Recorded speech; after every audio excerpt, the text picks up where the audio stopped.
절망 속에 남겨두신 씨앗.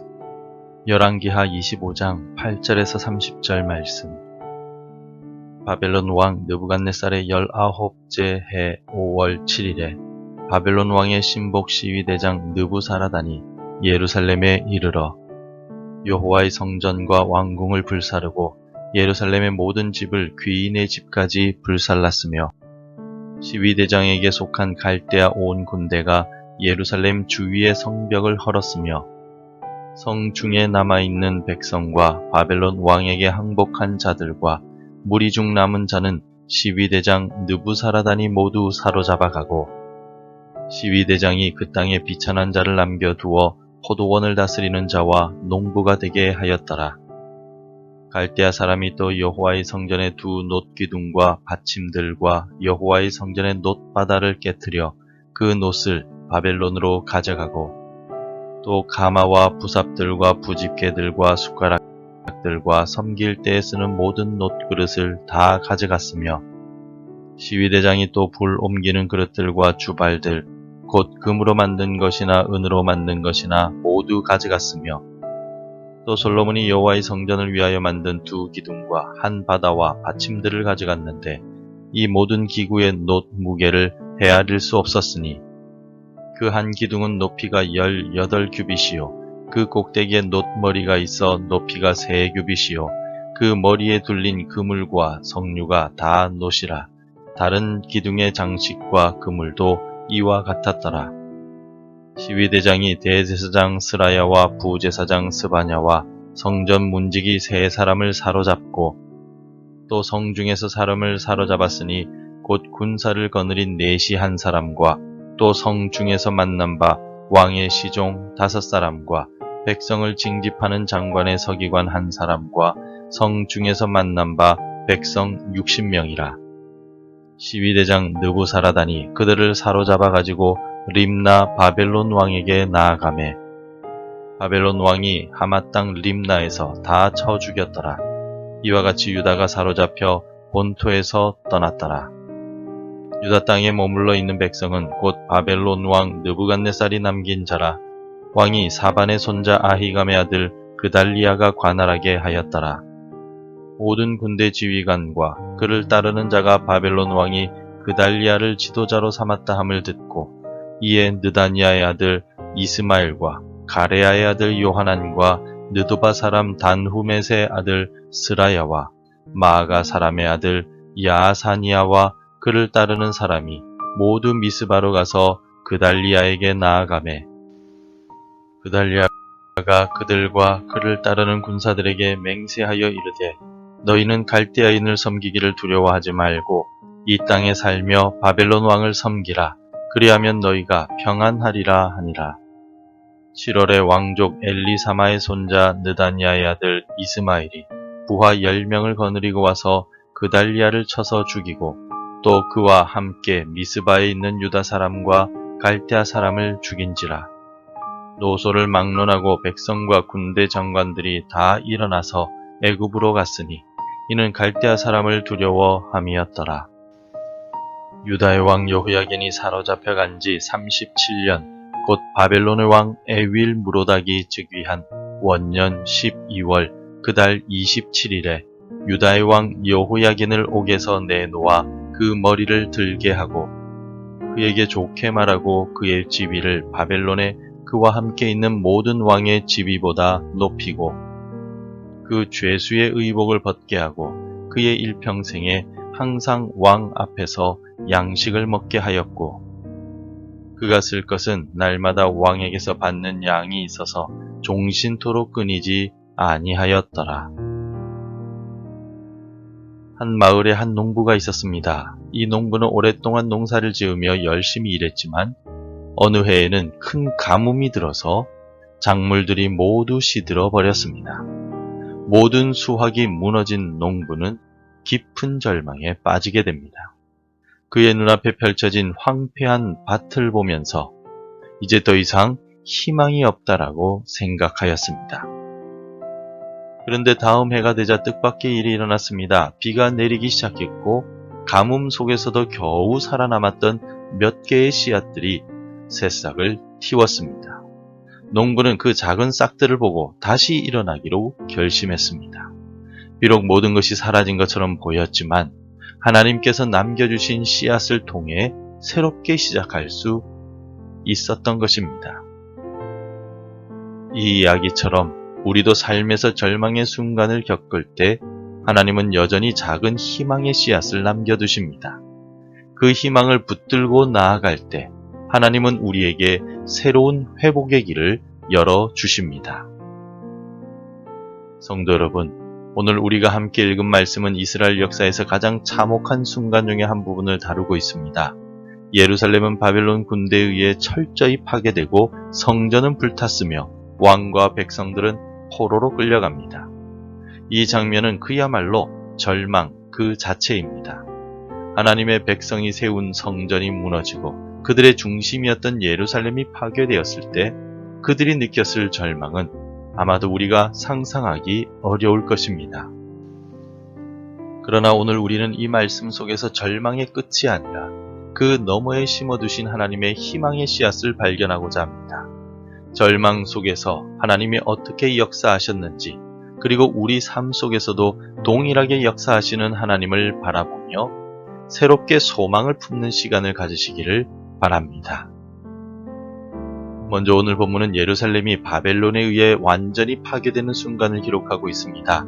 8절에서 바벨론 왕 느부갓네살의 19째 해 5월 7일에 바벨론 왕의 신복 12대장 느부사라단이 예루살렘에 이르러 라고 기록되어 있습니다. 바벨론의 왕 느부갓네살의 군대장관 느부사라단이 예루살렘에 와서 모든 것을 불태우고 성벽을 헐고 성전과 왕궁을 포함한 모든 주요 건축물들을 무너뜨렸습니다. 이 사건은 단순한 건물의 파괴를 넘어서서 이스라엘 백성들에게 영적으로도 문화적으로도 신앙적으로도 엄청난 충격을 주었습니다. 그들은 하나님의 임재를 상징하던 성전이 무너진 것을 보고 마치 하나님이 그들을 떠나신 것 같은 절망에 빠졌을 것입니다. 그런데 사실 우리도 때로는 인생에서 모든 것이 무너지는 순간을 경험할 때가 있습니다. 계획했던 일이 뜻대로 되지 않고 우리가 의지하던 것들이 사라질 때 우리는 깊은 절망에 빠지기도 합니다.